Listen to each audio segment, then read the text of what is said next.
नमस्कार सज्जन हो, सगळ्यांना अभिवादन.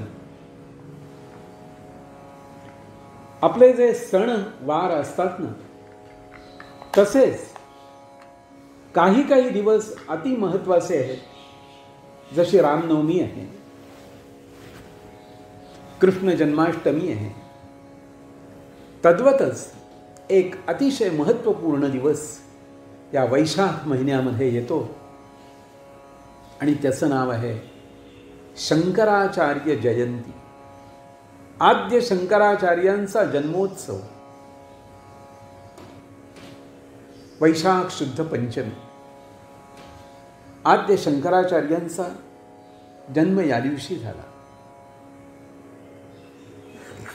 काय महत्त्व आहे हो आद्य शंकराचार्यांचं तुमच्या आमच्या जीवनामध्ये? अरे, आज आम्ही हिंदू म्हणून घेतोय, याला मुख्य कारण जर कोणाचं असेल ना, तर तुमच्या आमच्यासाठी तरी आद्य शंकराचार्य. सुमारे 1200-1300 वर्षापूर्वीची आहे ही गोष्ट.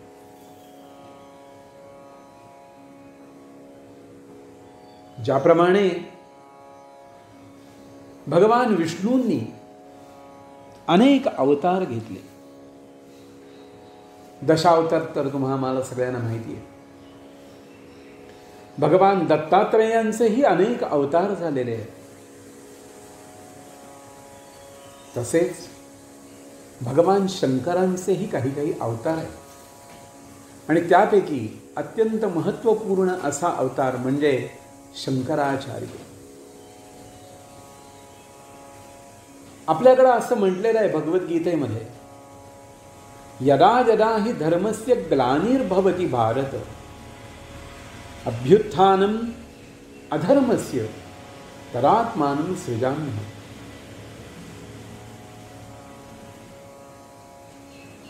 या धर्मभावनेला ज्यावेळी ग्लानी येते ना, त्यावेळेला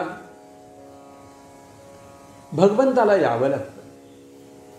अवतरण म्हणजे खाली येणे, वर जायचंय आणि खाली यायचंय. परमात्मा सुद्धा तुमच्या आमच्यासाठी विशिष्ट कारणांनी अवतरित होतो, म्हणजे खाली येतो, आकाशातून खाली येतो, सगळी घडी ठीकठाक करतो आणि परत जातो. तेच कार्य भगवान शंकरांनी केलं. म्हणून आद्य शंकराचार्यांचं महत्त्व फार आहे. केरळमध्ये त्यांचा जन्म झाला. शिवगुरू आणि आर्यांबा या दाम्पत्याच्या पोटी त्यांचा जन्म झाला. वयाच्या 5व्या वर्षी उपनयन झाल्यानंतर 4ही वेद, 6ही शास्त्र, सर्व गोष्टी म्हणजे त्यात प्रवीण झाले, निष्णात झाले. किती? अवघ्या 1 वर्षात सगळं काही येऊ लागलं. तुम्हा आम्हाला सध्या आश्चर्य वाटेल, पण या भारतभूमीत अशी काही नररत्न होऊन गेलेली आहे की त्यांना एकदा वाचलेली किंवा एकदा ऐकलेली गोष्ट पुन्हा कोणी सांगायची जरुरी पडायची नाही. ते त्यांच्या डोक्यात जाऊन बसलं. म्हणजे कुशाग्र बुद्धी हा म्हणतो जो प्रकार, तो आद्य शंकराचार्यांच्या बाबतीत. आणि मग त्यांनी अवतार तरी का घेतला हो? तर या भारतामध्ये त्या काळात अनेक पंथ उपपंथ निर्माण झालेले होते आणि हे सगळे एकमेकांशी भांडत होते. आम्हीच श्रेष्ठ, आम्हीच श्रेष्ठ असं प्रत्येक जण म्हणून नाचत होते. आणि त्यामुळे या धर्माच्या सगळ्या मुळालाच कीड लागल्यासारखं झालेलं होतं. त्यातच बुद्ध धर्माचा प्रसार फार वाढलेला होता आणि बुद्धांच्या बौद्धांच्या आरे रावीला सुद्धा सगळा समाज कंटाळून गेलेला होता. आणि त्यावेळेला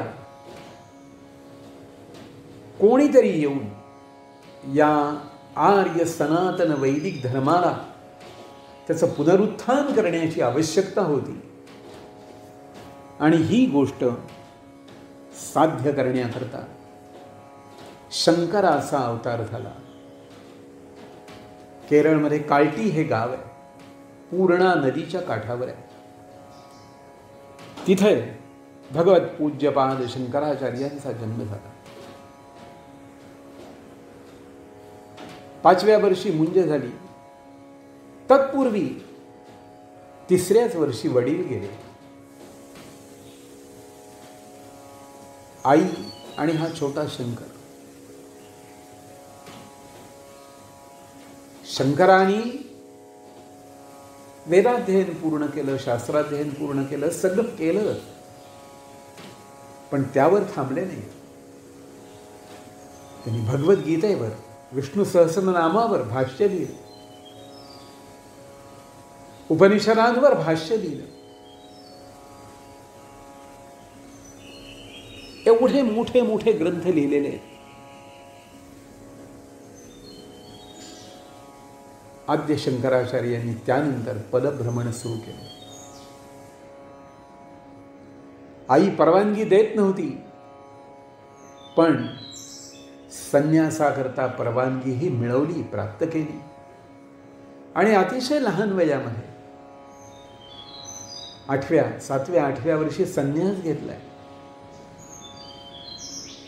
आणि भ्रमण सुरू केले. पहिल्यांदा सद्गुरू स्वरूपामध्ये गोविंद यती भेटले. उत्तरेकडे निघालेले आहेत, दक्षिणेतून उत्तरेकडे निघाले. आणि हे भ्रमण करत असताना वाटेत नर्मदा नदी लागली. त्या नर्मदेला प्रचंड पूर आलेला होता आणि हाहाकार माजलेला होता. त्यावेळी आपल्या कमंडलूमध्ये त्या संपूर्ण नर्मदेला त्यांनी सामावून घेतली आणि तिथे त्यांनी नर्मदाष्टक केले.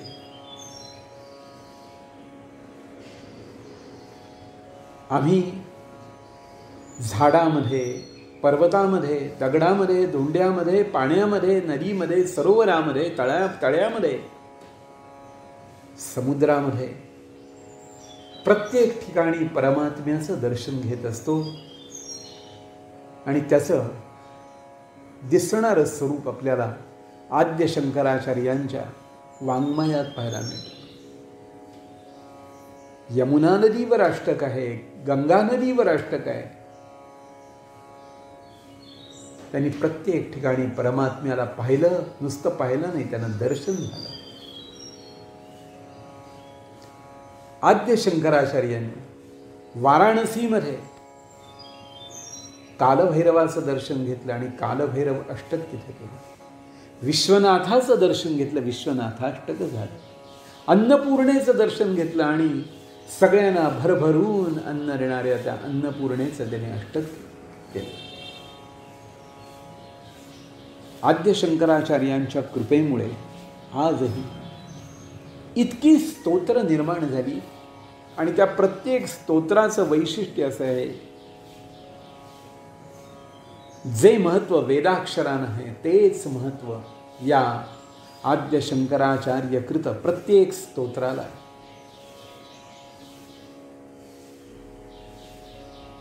काय करावं आणि काय करू नये हे शिकवणारी अनेक वेदांतपर स्तोत्र त्यांनी केलेली आहे. मग निर्वाण षटकम असेल, चरपट पंजरिका स्तोत्र असेल, द्वादश पंजरिका स्तोत्र असेल, अहो किती किती स्तोत्र आहेत सांगू तुम्हाला. दक्षिणामूर्ती स्तव आहे, सद्गुरूंचं स्तवन आहे, किती किती किती स्तोत्र आहेत. आणि या प्रत्येक स्तोत्रांच्या उच्चारणाने आपण सगळेजण पवित्र होतो, पावन होऊन जातो. आणि नुसते पावन होऊन जातो अशातला भाग नाही, तुमच्या आमच्या जीवनात येणाऱ्या अनेक समस्यांना उत्तर या स्तोत्रांमुळे प्राप्त होतं. आद्य शंकराचार्यांचं आयुष्य फार फार छोटं होतं. अवघ्या 16 वर्षाचं आयुष्य होतं. पण वेदव्यासांची गाठ पडली आणि व्यासांनी सांगितलं की तुला आणखीन कार्य करायचं आहे. आणि त्यांनी आणखीन 16 वर्षाचं आयुष्य त्यांना दिलं. आद्य शंकराचार्यांनी भारताच्या 4ही भागामध्ये 4 पीठांची स्थापना केली. त्यातलं प्रथम पीठ जे आहे ते शृंगेरी शारदांबा पीठ दक्षिण भारतात आहे.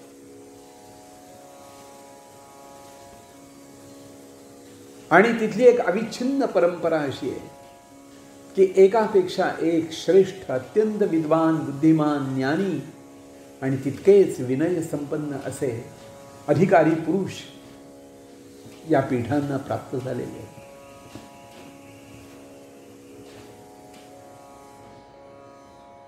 पश्चिमेला द्वारकेचं पीठ आहे, पूर्वेला जगन्नाथपुरी हे पीठ आहे आणि उत्तर भारतामध्ये त्या ठिकाणी जोशी मठ, त्याला ज्योतिर्मठ असंही म्हणतात. 4 दिशेला 4 ही पीठ स्थापना केली आणि आपले 4 जे प्रमुख शिष्य आहेत त्यांना त्या त्या पीठांचे पीठाधीश त्यांनी नेमलं. दक्षिणेतल्या शृंगेरी पीठावर त्यांनी सुरेश्वराचार्यांना नेमलं. पश्चिमेमध्ये द्वारकेला हस्तामलकाचार्यांना नेमलं. पूर्वेला जगन्नाथपुरीला पद्मपादाचार्यांना नेमलं. तर उत्तरेतल्या ज्योतिषपीठावर तोटकाचार्यांना नेमलं. स्वतः स्वर्गारोहण करण्यापूर्वी या भारताची अनेक वेळा पदभ्रमण करून आणि त्या त्या ठिकाणी असणाऱ्या समस्यांचं निराकरण करून आद्य शंकराचार्यांनी आमच्या भारताला पुन्हा आर्य सनातन वैदिक हिंदू धर्माच्या चौकटीत पुन्हा व्यवस्थित सुप्रतिष्ठित केलं. तत्पूर्वी इतकी भांडणं, इतके वादावादी अशा गोष्टी होत्या.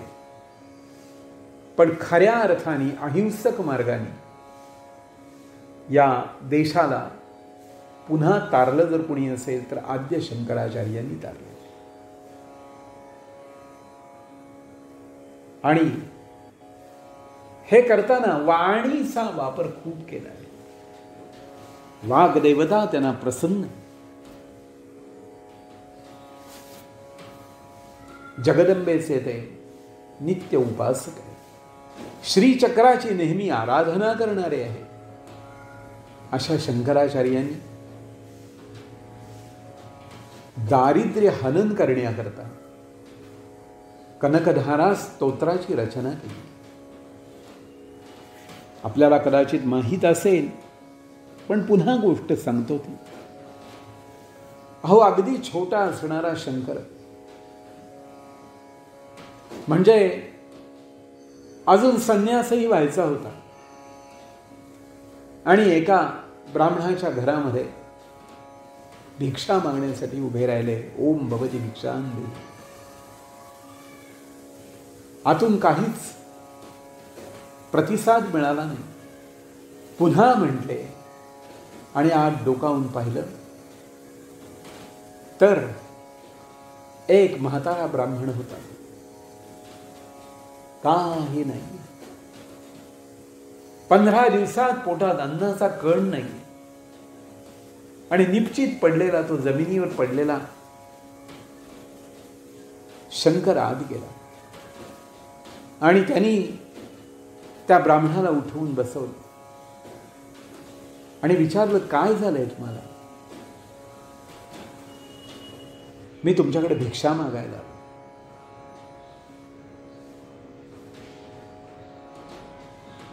त्या घरातल्या त्या ब्राह्मणीने सांगितलं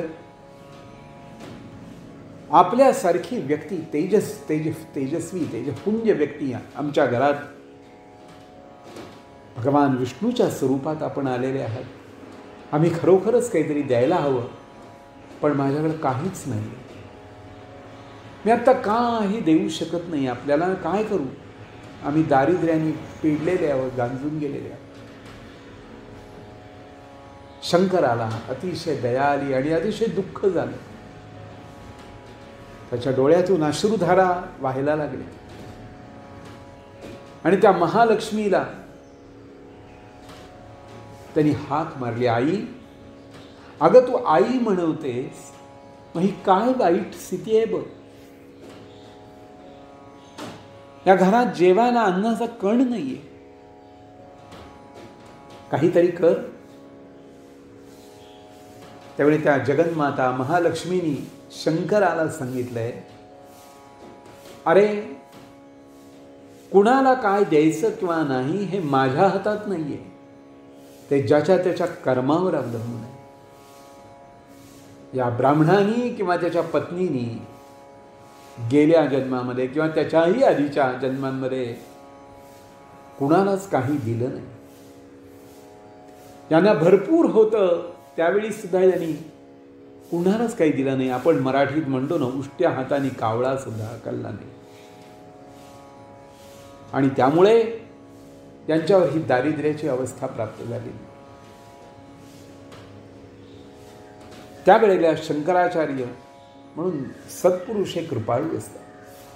ते म्हणतात की आई, ते मला काही सांगू नको.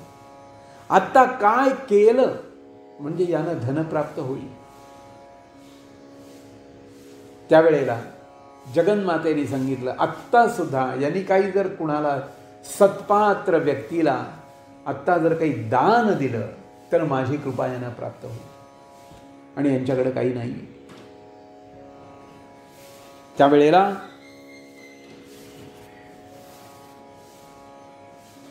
शंकराचार्य, शंकर जो छोटा बटू आहे, त्यांनी सांगितलं, आजोबा बघा काही असलं तर तुमच्याकडे आणि माझ्या झोळीत घ्याला.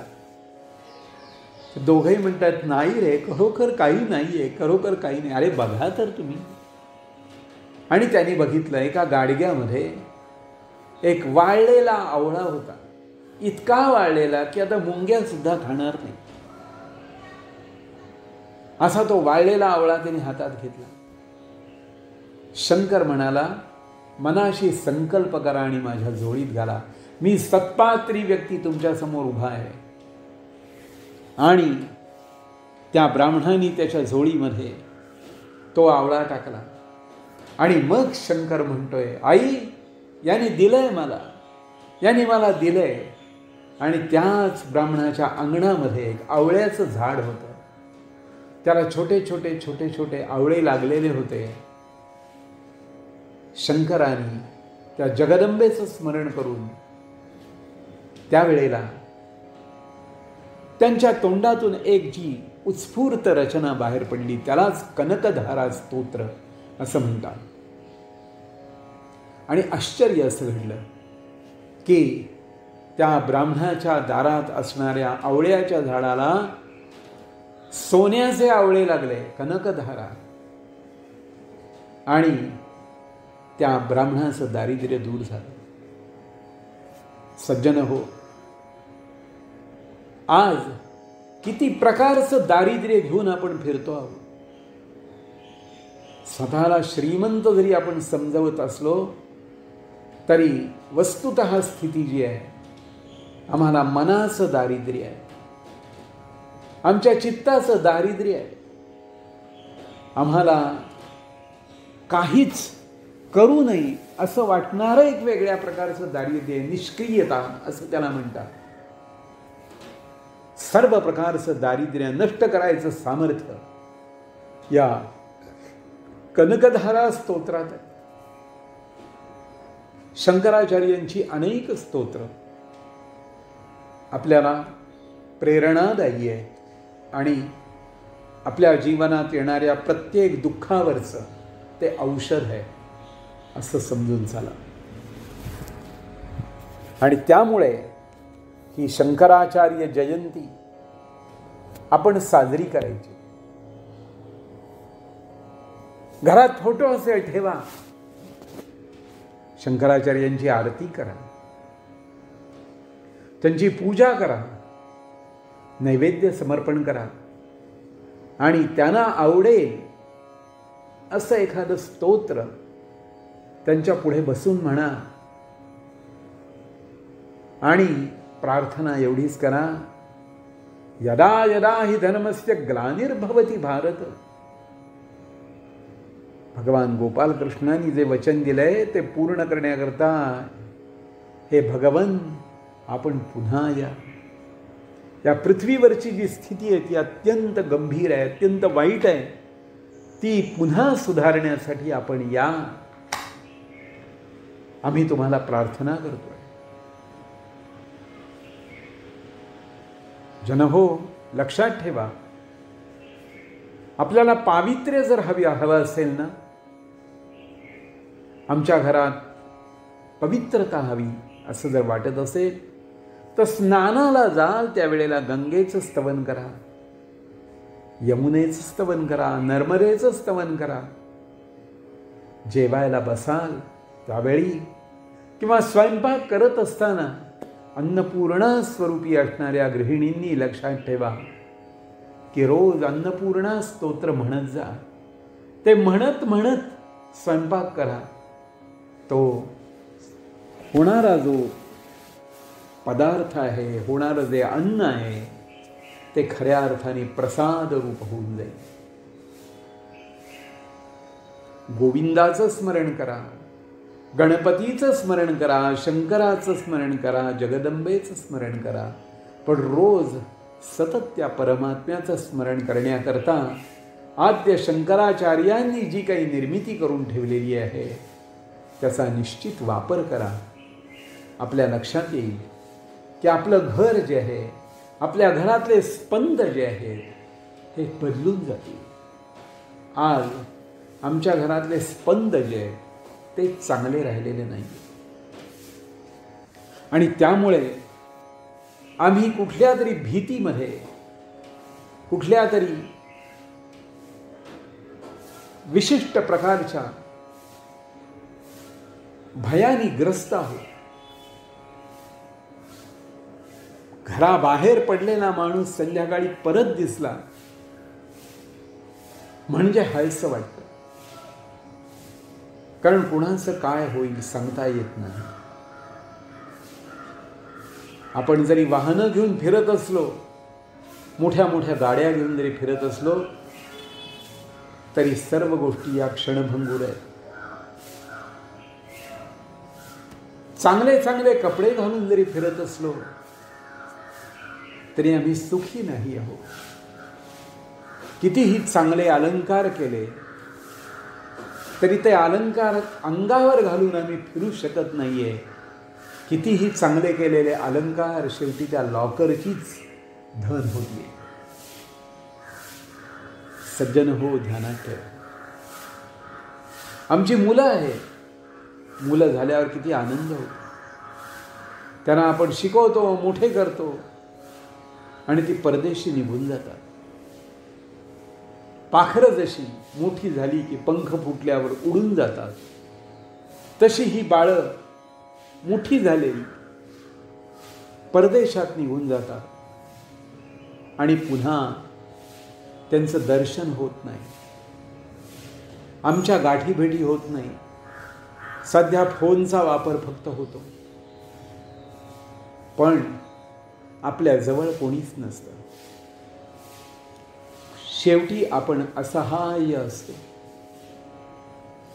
या परिस्थितीतून बाहेर पडण्यासाठी जर कोण उपयोगी पडेल तर शंकराचार्यकृत अनेक स्तोत्र त्यांचा पाठ केल्यामुळे लक्षात येईल की मी एकटा नाहीये,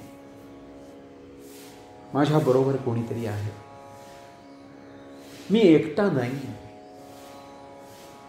आणि ही भावना तुमच्यामध्ये निर्माण होण्यासाठी म्हणून तुम्हाला काही ना काहीतरी प्रयत्न केले पाहिजे.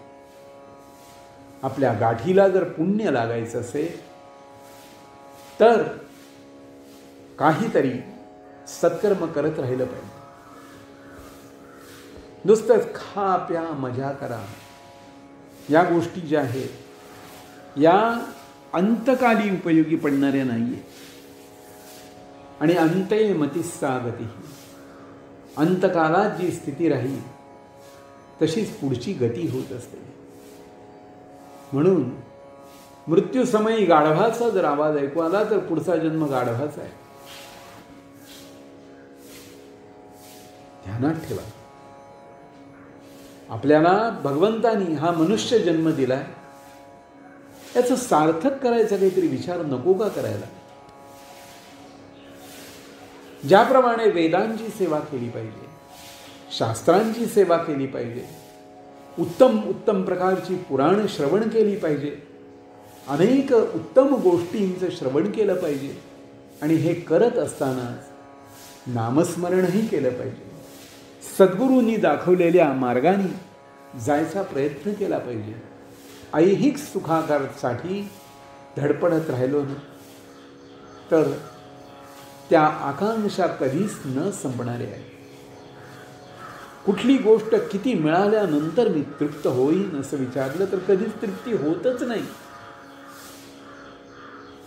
म्हणून सज्जन हो, लक्षात ठेवा, आद्य शंकराचार्यांचं स्मरण करत आहे. आद्य शंकराचार्यांनी जे काही आम्हाला दिलेलं आहे ते खूप आहे. अतिशय भव्य दिव्य अशा प्रकारचं ज्ञान शंकराचार्यांनी आम्हाला दिलेलं आहे. ते वाचायचं, फक्त कार्य करायचं. सध्याच्या काळात शंकराचार्यांचं वाङ्मय मराठीमध्ये सुद्धा उपलब्ध आहे. फक्त आपण वाचायचं एवढं आवश्यक आहे. आमचा कितीतरी वेळ टेलिव्हिजन पुढे जातो, आमचा कितीतरी वेळ मोबाईलमध्ये जातो, आणि असा आमचा कितीतरी समय वाया जातो. फुकट जाणारा वेळ ही फार मोठी मोठी दुर्गती आहे. वेळ वाया नका घालवू. हे जे सगळे महापुरुष येऊन गेलेले आहेत यांच्याकडून सतत काही ना काहीतरी घेत राहिलं पाहिजे, तरच आमचा उद्धार होणार आहे. आपल्याला सगळ्यांना शंकराचार्य जयंतीच्या अनेक शुभेच्छा देतो आणि थांबतो. धन्यवाद.